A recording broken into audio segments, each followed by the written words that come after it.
Meghan Markle's relationship with the UK continues to be framed through speculation, assumptions, and selective commentary. Yet, when you look closely at the facts, a very clear and reasonable picture emerges. Meghan is not avoiding Britain out of spite, fear, or drama. She is making intentional, thoughtful decisions rooted in family, safety, and timing. That distinction matters, and it deserves to be stated plainly. As reports circulate that the Duchess of Sussex is unlikely to visit the UK in 2026 and may instead return in 2027, the conversation has once again turned into a guessing game about motives. But this is not about distance or disinterest. It is about prioritizing stability for her children and supporting her husband in ways that do not expose the family to unnecessary risk or emotional strain. Every time Prince Harry travels to the UK alone, the same question resurfaces. Where is Meghan? Why is she not with him? What does it mean? Yet the answer is remarkably consistent and sensible. Meghan remains with Archie and Lilibet, maintaining their routines, protecting their privacy, and ensuring they grow up in an environment where they feel secure and grounded. That is not avoidance. That is motherhood. Harry's upcoming return to the UK is not a casual visit. It is a legal battle against Associated Newspapers, the publisher of the Daily Mail, one of the most aggressive tabloids that has relentlessly targeted both him and Meghan for years. This case is serious, emotionally demanding, and expected to last up to 9 weeks. Harry is reportedly set to be the first witness to testify, placing him directly in the spotlight once again. This is not the kind of environment where Meghan needs to be present physically to prove support. Her support is already clear. She has stood beside Harry throughout these legal fights, understanding that his pursuit of accountability is not about revenge, but about protecting future generations from the same intrusive and unlawful press practices that harmed his mother and later targeted his wife. The idea that Meghan should simply turn up in Britain during such a tense period ignores the realities of security, media hostility, and emotional well-being. It also ignores the fact that Meghan has nothing to gain from a short, symbolic visit that would inevitably be twisted into headlines, speculation, and criticism, no matter what she does. Some commentators claim they cannot see why Meghan would come to Britain before the Invictus Games, asking what she would do and why she would come. That question reveals more about the speaker than it does about Meghan. Meghan does not travel for optics, she travels with intention. Her presence has always been purposeful, whether it is supporting veterans, championing women, or standing alongside her husband during moments that truly matter. It is also important to acknowledge that seeing senior members of the royal family is not as simple as turning up. Relationships have been strained, trust has been broken, and meaningful reconciliation requires more than a surprise visit. Meghan understands that healing cannot be forced or staged for public consumption. Prince Harry's legal action against Associated Newspapers represents one of the most significant media accountability cases involving a senior royal in modern history. Harry is not doing this only for himself.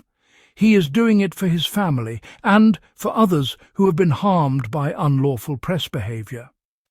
Meghan staying behind with the children during this process is not distance. It is strategic support. The constant framing of Meghan as absent or detached whenever she is not physically present in the UK ignores the reality of their partnership. Harry and Meghan operate as a team, but that does not mean they need to appear together at every moment. They divide responsibilities thoughtfully, always with their children's well-being at the centre. Looking ahead to the Invictus Games in 2027, there is a noticeable shift in tone. Observers believe Meghan will accompany Harry to support his cause, and that belief makes complete sense. Invictus is not just an event, it is Harry's legacy. It represents resilience, healing, and global community. Meghan has always shown deep respect for what Invictus stands for and for the veterans it serves. An appearance by Meghan at the Invictus Games would be meaningful, not performative. It would align with her values and reflect her unwavering support for Harry's life's work. That is why 2027 feels like the right moment, rather than a rushed or pressured visit beforehand. The discussion around whether Archie and Lilibet would travel to the UK also deserves clarity. The couple's priority has always been security. If Harry and Meghan are satisfied with security arrangements, then bringing their children makes sense. If not, they will not compromise their safety simply to satisfy public curiosity. Harry has been clear about his concerns regarding security in the UK. These concerns are not theoretical. They are based on lived experience, documented threats, and legal realities.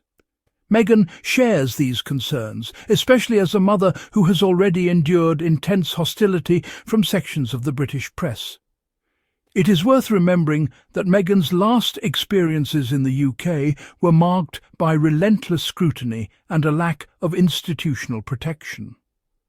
Expecting her to return casually without meaningful assurances ignores that history. Choosing to wait until conditions feel right is not dramatic. It is wise. There is also an underlying assumption that Meghan owes the UK her presence. She does not. Meghan is an American citizen, a private individual, and a mother. Her decision to visit any country is personal, not a public obligation.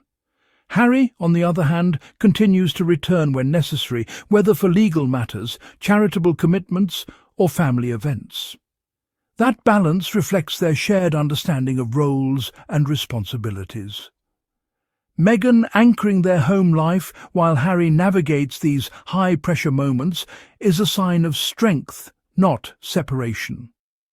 Critics often attempt to frame Meghan's absence as a sign of distance from the royal family or unwillingness to reconcile. Yet reconciliation is not achieved through forced appearances.